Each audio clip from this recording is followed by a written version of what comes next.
Hello everyone, and welcome to Villain's channel. In today's video, I will show you how to disable the drop shadow effect on desktop text in Windows 11. And now, let's get started.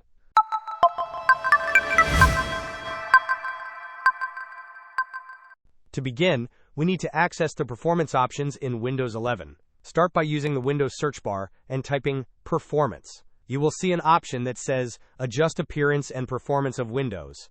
Click on this option to open the Performance Options window. Within this window, locate the checkbox labeled Use Drop Shadows for Icon Labels on Desktop. To disable the drop shadow effect, simply uncheck this box.